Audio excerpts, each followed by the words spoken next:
Hi, I'm Mark Platt. Fortunate enough to be one of the producers of Mary Poppins Returns, but really excited actually that I get to ask some questions of this illustrious group. Let me introduce them really quickly. Rob Marshall, director of Mary Poppins Returns. Emily Blunt, playing Mary Poppins. Lin-Manuel Miranda. Emily Mortimer. Ben Wishaw. Producer John DeLuca. Composer Mark Shaman. Lyricist Scott Whitman, and screenwriter David McGee. Let's have a round of applause for this auspicious group. I'm going to start with you, Rob, which is such a great pleasure for me, because Rob Marshall single-handedly, with his vision and his passion and his genius, has brought back the movie musical to our culture. And he started it when he burst on the scene with Oscar-winning Chicago. He's made many musicals since then. And finally, the world gets to see Rob's first original musical film. So Rob, first question is, why Mary Poppins Returns? Gosh, thank you, Mark. And he's an extraordinary producer, can I just say that right now? You know what I thought to myself when this came our way, my way? If anybody's gonna do it, I would like to do it, because it was incredibly daunting at first, of course, but at the same time, I really felt like I have that film, as many of us on this panel do, in our blood. And I wanted to be able to, in an odd way, protect the first film and treat this film with great care and love. And you know, musicals are very difficult to do. An original musical, there's so many layers to it, but with this one, you know, creating an original musical from scratch was actually, for me, a dream, and I'd never done it before, and to be able to create it with this beautiful company was exactly what I was hoping for. And I have to say, the guiding message of this film about finding light in the darkness is honestly what drew me to it and kept guiding me throughout the whole process, including till this very moment, you know, when people are actually now seeing the film, because it feels so current to me that, and I'm just speaking for myself, but I feel people need this film now. And I certainly knew that I wanted to live in that world and be part of that. And sending that message out into the world now of looking for hope and light in a dark time. And that's why we set our film in the Depression era in London, the time of the books. It was really so it could feel accessible and feel like it's a story that needs to be told now. Rob, you said this is your most personal film. Why is that? Because I think that philosophy that I was just describing is honestly how I feel deeply. I think you have to approach, it's a life choice, I guess. You have to get up and approach your life in a certain way, and to look at it from the angle, from a different point of view, which is in our film too, from the point of view of looking for the light. It's in the P.L. Travers books. It's about finding that childlike joy in life, which might sound trivial to some, but to me it's very profound. And I honestly was able to explore that idea in making this film. It was incredibly hard work, probably the hardest work I've ever had to do on a film, but at the same exact time, incredibly joyous for that very reason. Well, anyone who works with you has experienced that joy and that light, because it comes from you and it's there every day, no matter how hard everybody's working. So it hopefully shows I believe it shows in every frame of the film too, all that love and passion. Emily. So how did this come about for you? I know I did, but share with us how it came about for yourself. I think you even called my agent and said, something big's coming down the pipe for Emily. And I got a voicemail from Rob, who is my dear friend, and we have known each other a long time. And the voicemail certainly had a sort of charged energy to it. Like, I was like, oh my God, what is it? You know, what is this project? And when he called me, you know, because he is so beautifully ceremonious and wants every moment of the process to feel special and transporting and memorable for you, that even the phone call had such a sense of ceremony to it. And And he said, we've been digging through the Disney archives and, and by far their most prized possession. And I was like, what? What is it? And I couldn't think, what it was, And when you said Mary Poppins, I felt like the air changed in the room. It was so extraordinary, such an extraordinary, rather unparalleled moment for me, because I was filled with an instantaneous yes, but also with some trepidation, all happening simultaneously in that moment, because she is so iconic. She had such a big imprint on my life and on everyone's lives. People hold this character so close to their hearts. And so, how do I create my version of her? What will my version of her be? Because there's no point, no one wants to see me do a sort of cheap impersonation of Julie Andrews, because no one is Julie Andrews. And so she should be preserved and treasured in her own way of what she did. And so I knew this was going to be something that I wanted to take a big swing with, and I knew I could do it with this man, who is the most emboldening, meticulous, brilliant director in the world. And I was in safe hands with him, however much I knew I had my work cut out for me. And can I just add one quick thing, that there's not another person on this planet who could have played that part but you. No one. Your work is always so sublime and so seamless. I never see you. I see whoever it is you're playing in such an exquisite way. And what did you draw upon? Where did it come from to all the different colors that you painted with this character? Because she's complicated and nuanced, and it's such a sophisticated performance. Where did you find it all? I mean, I found the books to be a huge springboard and enormously helpful.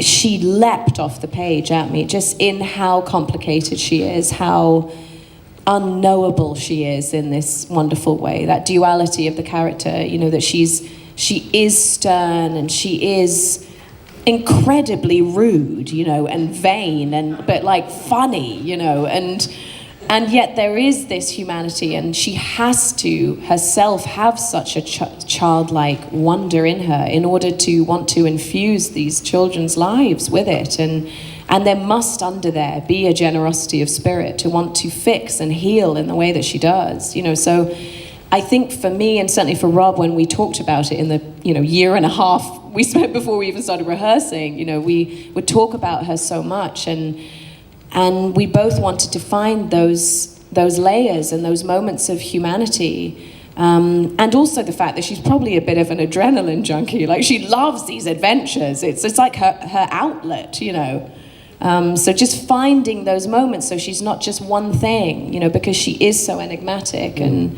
it was such a delicious character to play. Loved it. And it shows, by the way. Lynn, so renowned for Broadway. I remember seeing you the first time in the Heights and watching you burst forth on stage. Here's your first big movie experience. How did it come about, and how was the experience? Well, first of all, before any of that, I remember going to the midnight premiere screening of Chicago at the Ziegfeld Theater, R.I.P. Ziegfeld Theater, and seeing Chicago with everyone else who had the premiere date sort of written in blood on their calendars, and seeing the greatest modern movie musical I'd ever seen in my life. So when I got a call from Rob Marshall and John DeLuca, we'd like to talk to you about something, that became an immediate priority. They came to buy me a drink between shows. I was still in Hamilton at the time, and I had a 2-show day. So I finished the matinee, rolled across the street to the Paramount Hotel, and met them for a drink, and they said, sequel to Mary Poppins, and I said, who's playing Mary Poppins? And they said, Emily Blunt, and I said, oh, that's good. And honestly, I can't give them enough credit for seeing this role in me, because when I'm playing Hamilton, I mean, there's no childlike wonder in Alexander Hamilton. He has a very traumatic early life. He goes on that stage and he wants to devour the world, and he wants to move so fast, and he wants to do everything. Whereas Jack, in this movie, as they pitched him to me, has this childlike sense of wonder. He has this, he's in touch with that imagination you all see in your kids when they can sort of play in their own imagination for hours. Jack sort of never lost that. And that was, I feel so humbled that he saw that in me, and that, from that moment, from that drink, I was in. And then, it came along at the perfect time for my family too. We had finished a year of performing Hamilton, and then I chopped my hair off and left the country and jumped into Mary Poppins' universe. It was like beautiful. And your favorite part of making the film, or favorite experience in the film? There are so many. I mean, you've seen the film. There are a lot of highs on a movie like this. And coming from the theater where you're the only thing that changes in the performance is the audience and your energy that day, to go, okay, Thursday we'll be shutting down Buckingham Palace and riding with 500 bicyclists. And Friday you'll be, dancing with the penguins. Those kind of moments are really sort of unforgettable. But for me, I brought my son to set every time we filmed a musical number. And to watch his eyes like saucers while Daddy danced with, what seems like 500 dancers and bikers. I'll never forget the look on his face as long as I live. Emily Mortimer, I remember in the making of the film, we had a lot of logistical challenges to get you back and forth for your family, but you seemed undaunted and so determined to participate in this movie. And of course, your work is so quite lovely in it. Just your feeling stepping into the shoes of a character that was a child, the world knows, is now grown up, and the experience of being in a musical film as opposed to a drama. Yes. So all of that is true. I've got so many things to say. I felt from the minute that I met Rob that I wanted to be part of this film. Of course, Mary Poppins was a huge part of my childhood, as it is of everybody's. But it was really, and it was exciting to think that they were going to make another movie of it, and daunting too, obviously. But it was meeting Rob and hearing him talk like he has just now about why he was so determined to make this film, and that just really inspired me, and that doesn't often happen. And I'm quite old now, and I've done a lot of movies, and I know enough about life to know, or life as an actor or performer or whatever, to know that when somebody inspires you and makes you excited about the idea of a movie or a project or whatever, it's a rare thing, and you just have to go with it. You just have to try to jump on that train if you can. And so I emerged from meeting Rob and John and rang up my agents immediately and said, I just have to be part of this movie no matter what. I just want to be in it. I just want to help Rob tell this story. And then they managed to make it work, but it was really, it was a complicated logistical thing for me, because I live in New York and my kids and husband were there, and the filming was in London. So I think I flew like 16 times across the Atlantic. He knows. I know.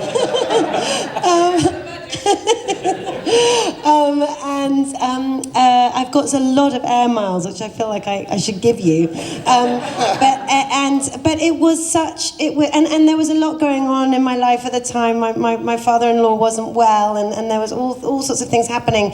But it was just an incredible. It just felt like incredible good fortune every time I walked on the set to be there, and as Lynn said, just every single moment was magical. It was like sort of intravenous entertainment. It was almost dangerous. It was almost too much at times. And getting to know Ben and having that friendship was immediate and so sweet, and it was just the whole thing was magical, and something I'll treasure forever, and I feel very lucky to have been a part of. And as to the bit about how to do this part, I don't know really. I don't know really, it was like Rob, it was a sleight of hand of Rob's where he is the puppet master and he's absolutely kind of Mary Poppins himself. Like it's a stealth. He is Mary Poppins. He's Mary Poppins without the parrot. But he's like it's this sort of the rudeness. Yes, he's a nice Mary Poppins. But he manages to you just sort of know what to do without having to worry about it too much. And he's protecting you from all the anxiety and the sort of stress of the burden of knowing that this is such a huge thing and this is such a huge legacy and we're in charge of it. And there's none of that came into it. It was just, we've got to just do this, we've got to have fun doing this, we've got to do right by this in the best, sweetest way. And it was just a joy. And I think the key to the only thing I really thought about in preparing for The Bud of Jane was, in terms of what I took from the original movie, was those two parents who were just such brilliant characters in the original movie, the mother and the father, Glynis Johns and Tomlinson, and they're so eccentric, they're so kind of out to lunch, both of them. And they're sort of, on the one hand, terrible parents, and then on the other hand, full of love. They're completely absent. And they make you feel better about your own failed parents and your own failure as a parent. And I just felt like, oh, what would this girl be? Who would this girl be that had those two people as her mother and father?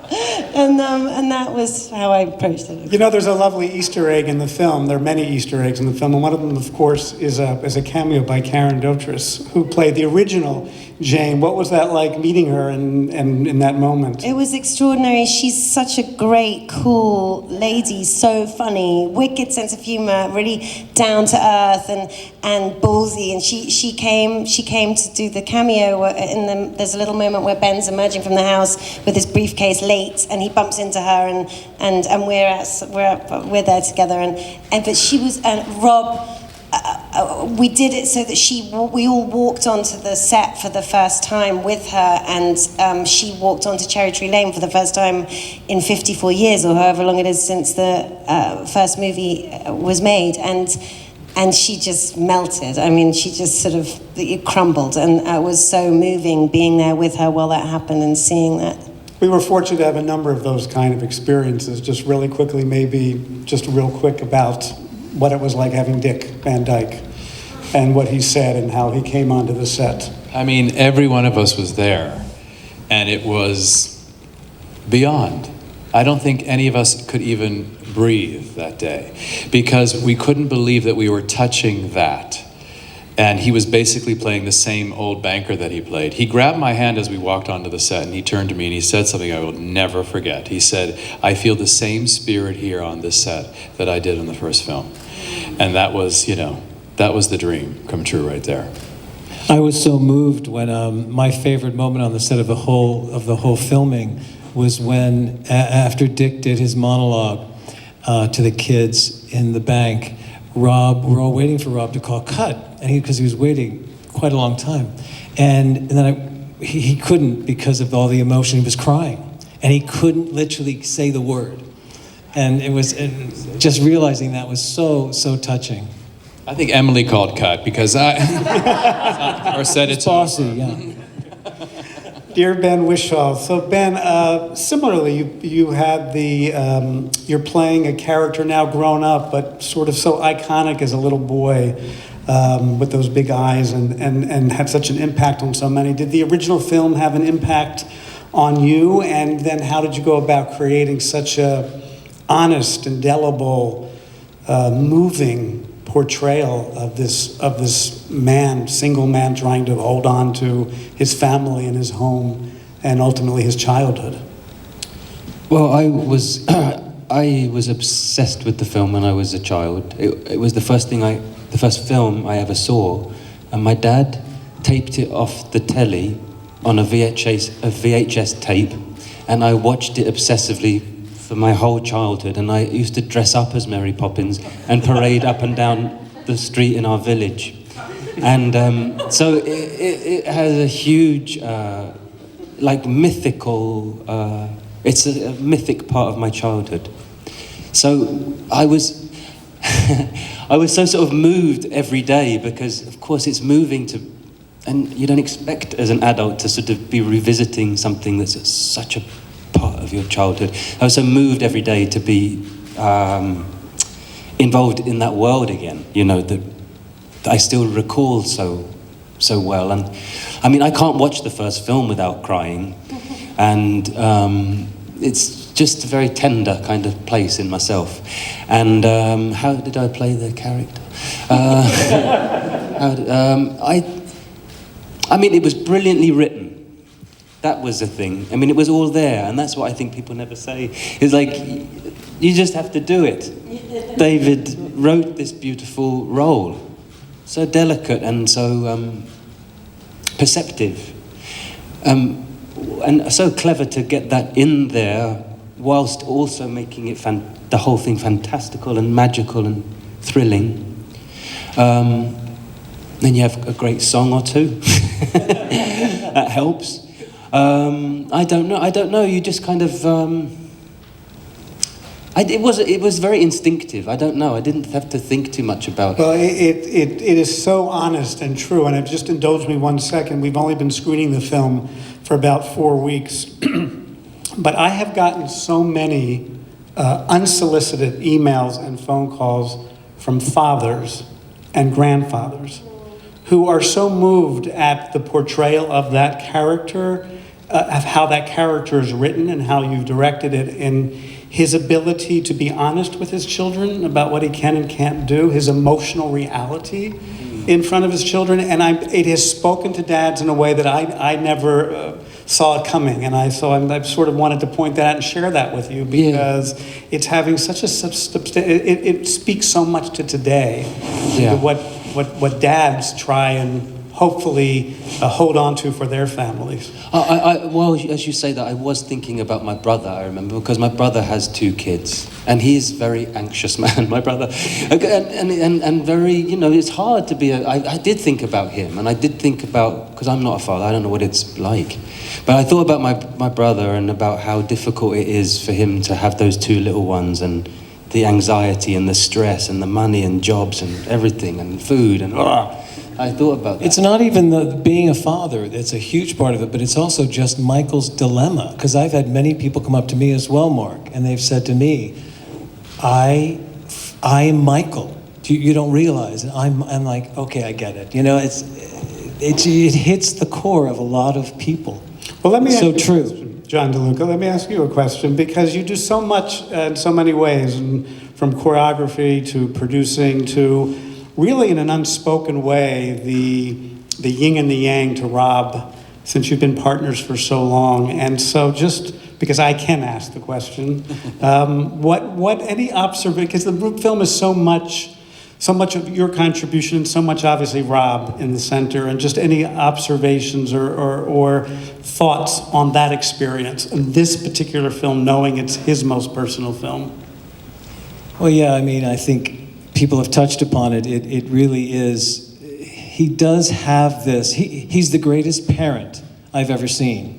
He's so unselfish in his care of people and the art of making movies that no matter how huge the pressures are, we walk onto the set, or we walk into any area where the actors or the crew or any people working for him are, and he just has this way of turning on this positive energy that's all about them, and it's all about you. It's all about taking care and nurturing.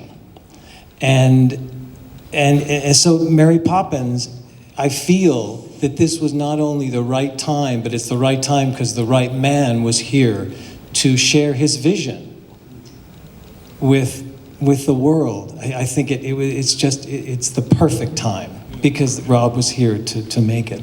Thank you, John. That was lovely. Thank you. Mark Shaman,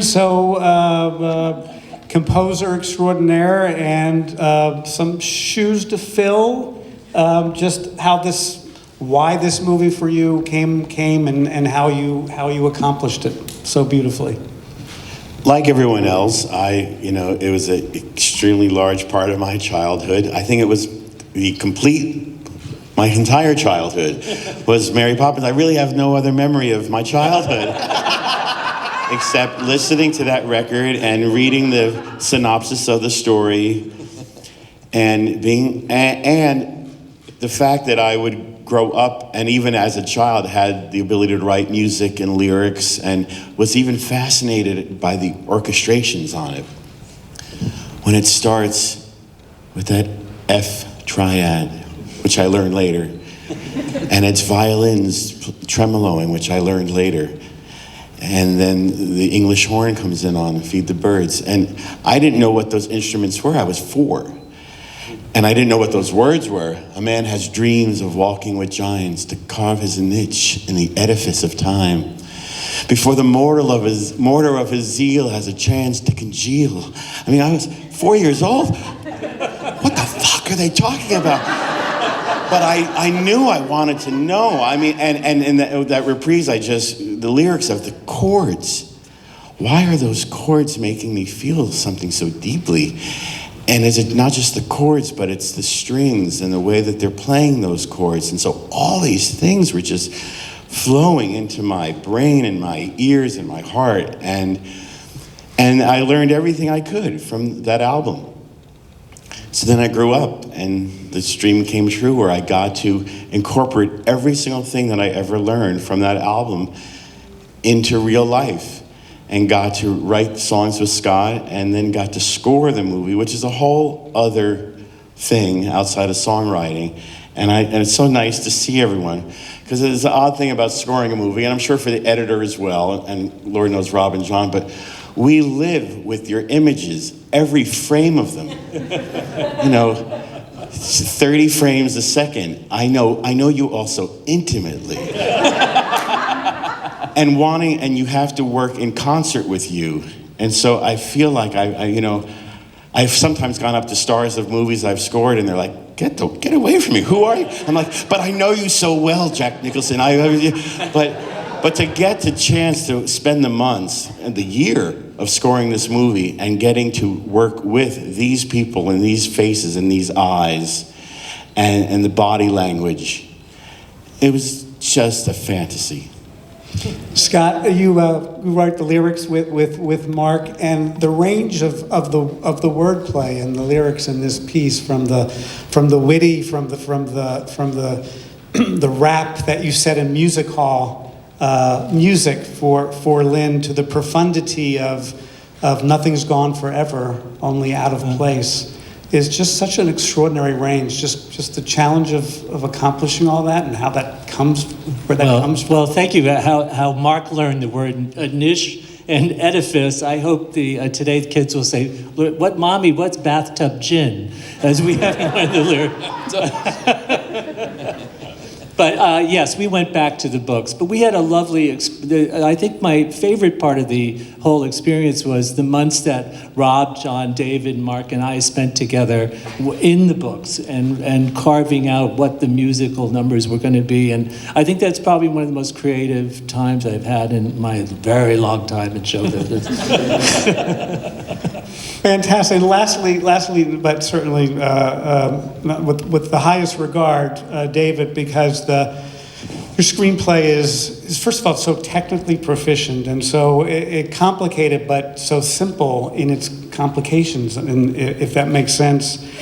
The experience of finding that story, as Rob mentioned, you and John and Rob came up with setting it into the Depression and what that means for today, but just the experience of having to write that complicated of a story and yet so simple, and also the voices of those characters being so true. I mean, just Mary alone, the way she observes, her keen observations that she makes, and how you found the words for those are just really extraordinary. Just that experience, if you could. Thank you. Yeah, I have to second what Scott said. The period when we were coming up with our story, when we were building it together. First, it was with Rob and John, and trying to find how we were going to frame the story, and then Mark and Scott joining us, from the five of us sitting in a room together a couple of times a week and talking through where we wanted this journey to take us and how we could get to a story that would echo in some way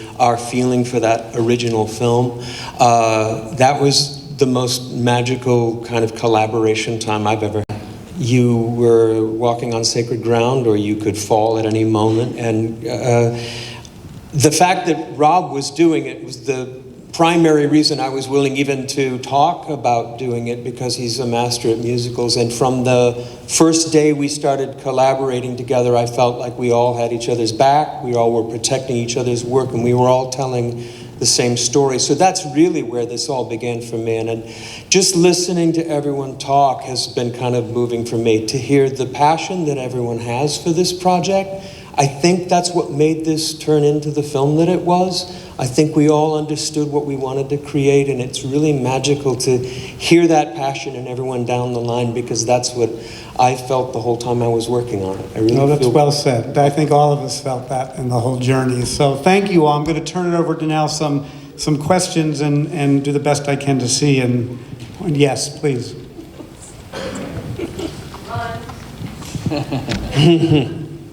Well, congratulations to everyone. An incredible, incredible job. I felt like I was back in 1964, Philadelphia, with my grandmother watching the original. And I have to say, Lynn, you as Jack, every time you're on screen, your smile is happiness. But my question is going to go out to Rob, to Mark, to our composers, our writer, producers.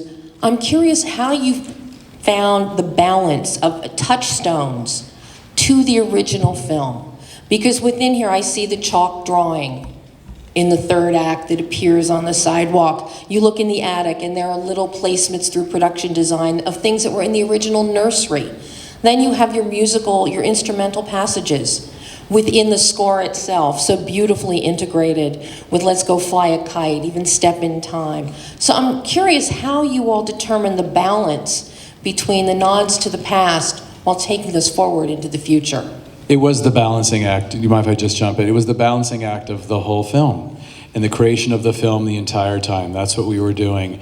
I really felt that everyone who was a part of this needed to have the first film in their blood in some way, because that's what we were following. And so we were looking for that balance throughout the entire time we were working on this film. And, you know, I use myself as a barometer, I have to say, because I thought, well, you know, what would I want to see? I would want to, if I came to a sequel to Mary Poppins, I would want to see an animation sequence with live action. And I would want it to be hand-drawn and a 2D world. I would want to see that. I would want Cherry Tree Lane to have a curve to it, because that's the Cherry Tree Lane we all know. I would feel disappointed if it was a straight street. I mean, it was as simple as that. Although we were finding our new way, there were sort of goalposts or signposts throughout that we needed to hold on to, because it's in the DNA of the material. I knew there needed to be, John and I really wanted a big, huge production number that Mark and Scott wrote so beautifully, with athletic dancers, men with Mary and Jack leading the entire piece. That needed to be in there in some way. I would feel that if it wasn't there, we've gone off track. So it was a way of, it was this insane balancing act of honoring the first film, but at the same time forging our own way, our own story. Setting it in the 30s helped that. Having Michael and Jane grown up and seeing what's happened to them and how that, and their journey and what they've lost along the way helped that. But it was constantly back and forth, and I have to say, I just used my own gut about what needed to be there, what we needed to reflect, pay homage. Mark and Scott were incredibly careful about making sure that we didn't abuse using themes from the first film. It's so easy to use. We used it in very strategic places throughout the film. Most of it actually very much at the end, where we feel we'd earned it by then. And that's what Mark was very careful about doing. So, but it was all that. I feel like, you know, the whole time it was that. but I did feel that we were coming from the right place, and that was the key. Yes, back there. Yes, sir. Hi, Stephen Schaefer here for the Boston Herald. I just wanted to give a shout out to Ben Whishaw for the beyond brilliant performance in A Very English Scandal with Hugh Grant. Thank Just you. Extraordinary. But for Emily and Lynn, one thing I felt this Mary Poppins had was a sensuality between the two of you that was never part of the 1960s. Go on. Can you talk about how you see your characters as, very sort of 21st century? It's just sort of quite white hot, right? The sort of chemistry. First of all, I would urge you to rewatch the first film. Yes. Because everyone who's like, wow, there's rapping in Mary Poppins Returns, forgets that Bert has a 30-second rap about all the women he dated before Mary Poppins. Yeah. You've all forgotten it. But Jolly Holiday is one big flirt between Mary and Bert. So, I don't know, do you want to handle the white-hot sensuality of Mary Poppins? Take the rest of this question. I mean, I never felt that it was sort of romantic between them necessarily, but she doesn't mind flirting with a labourer. That's sort of, she loves a labourer, Mary Poppins. Yeah, during Trip the Light Fantastic, she's having a good time. That's like her dream, to dance with 30 lamplighters. It's like, she's like, here we go, you know. But I think really the sort of enigmatic master plan is to set him up with Jane Banks. But I think I enjoyed playing the sort of flirtation of it. And I think really they are such kindred spirits. Even though he's not necessarily magical, he gets it and believes it, and they're sort of in cahoots with each other. So I loved playing that chemistry with Lynn, and I was so lucky to get to play it with him, because he's just such a wonderful bounce back and forth, you know, and there's such buoyancy to him and how he plays this character. It was just... We look forward to all the fan fictions in either direction. Next question, please. Yes, right here. Sure. All right. So this movie is awesome. Oh, thank you. I love, Mary Poppins is in my blood as well. So I'm just happy to hear that you guys have that same feeling. Are those are penguins on your skirt there? Yeah. Wow. Your penguin lunchbox? Yes. Oh, this is just, it gets better and better. All right.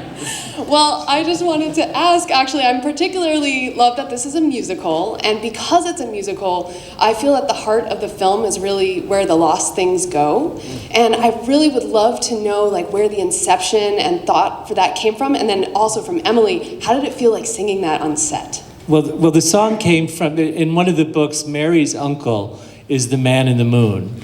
And she takes the children there for a tea party. But on the other side of the moon, he tells her this is where the things that people can't find live. It's the dark side of the moon, and not in the Pink Floyd way. But although if you line that up with our movie, that seemed to be a good metaphor for loss for her to sing to the children. And we had to find a way for her to sing about loss to the children in ways that they can comprehend. And the song doesn't actually speak of their mother until the final verse, until she feels like they're really getting it. And then to get to hear Emily sing it, I mean, she would come to our apartment where we have a studio, and it was just, magical to hear her do it. And we got to bespoke it on her. Yeah. What was that like to sing? And another thing, and here's the thing about what Rob is so brilliant at, is getting from scene to song. I mean, it's almost a backhanded compliment because there's not many people out there even trying to do it now.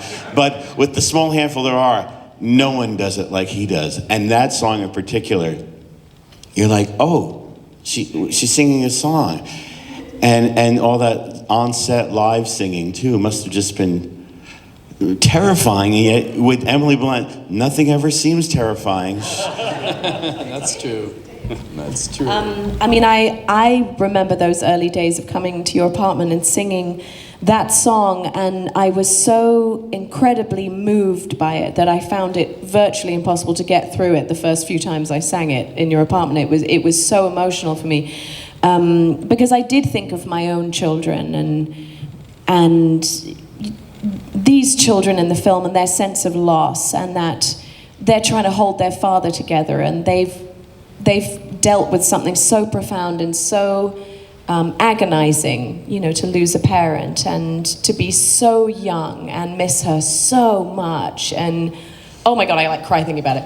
But it was just, it just moved me so much. And so on the day, it was one of my favorite days on set, and we shot that song all day, I think a couple of days, because it is that she recognizes what they need in that moment and gives it to them in this very tender way, and the song is so true, and she doesn't shy away from the fact that they've lost something, but that there's cracks of light, you know, and there's something to learn from, and the idea of loss being something that they can digest as children and not. And to walk through, you know, that you are going to walk through this loss, but that nothing's gone forever, only out of place. It's just such a hopeful way to look at loss, really. Do we have time for one or two more? Yes, sir. Hi, this may be a little bit nerdy question, but we meet Meryl Streep as Cousin Topsy and learn that every Wednesday, or every second Wednesday, her world turns upside down. Mary Poppins asks for the second Tuesday of every month off. Is there a reason? Whoa, that's good. Wait a minute. Well, what are you doing to Cousin Topsy, Mary? I think we changed it because at one point it was second Monday, wasn't it? It was. And then we looked at we were looking at our actual calendar of what was happening during this week that she's there, and it's only a week that she's there. It's kind of unbelievable. And so we then changed it to Wednesday. But the second part of it, what I love is there's a connection with her, with Mary Poppins and all of her cousins and uncles. They all have a connection. And this love, I love that you saw that. There's a second Tuesday for her, for Mary, and second Wednesday for Topsy. And this is all material from the books, you know, these references, and David was able, you can speak beautifully about that, sure. David, but we were able to find some of these great nuggets from the books themselves. We were lucky enough to be able to incorporate that, although our chronology changed as we developed the story. At first we thought, is this a month? Is this 2 weeks? Is this, how many days is this? And as we worked forward, we tightened the chronology to increase the kind of urgency of the journey. And as we did, we realized, well, if they meet on a Sunday and they have to get to the bank by the end of the day Friday, we have to kind of change as we go along. And so there was some adjusting, and these folks were forced to adjust their lyrics accordingly. We had to Wednesday, rhyme Thursday, rhyme Tuesday. Yeah. That's exactly right. Yes, let's see if I get somebody in the back there. Yes, sir. No, right there. Emily, this question is for you. I have to imagine that there's an incredible inherent pressure playing the role of Mary Poppins. How do you balance Julie Andrews' extraordinary performance with the P.L. Travers version in the books while adding your own personal signature as well? I think for me, what I decided to do was even though I'd seen it as a child, was not watch the original so close to shooting our version, because I think probably because she is so beautiful and so extraordinary in it, you know, I think I would have maybe tried to, I don't know, try and accommodate in some way, you know, in some bigger way what she did, and let that sort of bleed into what I wanted to do. And so I just decided, if I'm going to do this, I'm just going to go on my gut instinct from the book, because she is rather different in all of the books, you know. And that was the decision, really, is just to, if I was going to carve out new space for myself, it was going to have to be without watching the details of what Julie did so close to shooting. I mean, I have this searing memory of Mary Poppins, but not of all of the tiny details of how she played the character. And so as soon as we wrapped, I watched the original and was just floored by it. You know, I'm probably relieved that I hadn't watched it, because I think I was like, oh my gosh, she's amazing, you know. And I showed my daughter it, you know. Did I answer it? Did I? Is that, yeah? Let's take one more question, then we're going to have to wrap up. I want to go back. Yeah, sir, over there. Yeah. Well, for Rob and any of the filmmakers who can speak to it also, the visual effects of the original Mary Poppins were groundbreaking at the time. And of course, now audiences have seen everything a computer can do. So how did you want to design those sequences? Like you mentioned, you wanted an animated sequence again, so that it was retro enough to fit Mary Poppins and yet still carved new territory. I mean, I try as much as I can to do it as real as possible, and that's why I was so anxious and excited to shoot on location. I mean, Lynn drives by St. Paul's. That is St. Paul's Cathedral. And of course, in the first film, it's that beautiful Peter Ellenshaw painting. But because we were setting this in the 30s, in a more real time, I really loved the juxtaposition between the real world that we were shooting in this real family. I wanted you to really connect emotionally to these people and know that they were real. And then these fantasias and adventures that Mary Poppins takes them on, then we can go so many places and come back to this real world. And the hope for me was that by the end of the film, they combine, they collide. And so all of a sudden, you know, Michael is at a place emotionally where he can bring fantasy into his real life. And that's when he has that beautiful moment where he says, I never thought I'd feel such joy and wonder ever again. I thought that door was closed to me forever, which is the door opening that Mary Poppins was speaking to, and then she can leave. But it was really sort of finding that real world and then these two different worlds. That was you know, that was actually the plan.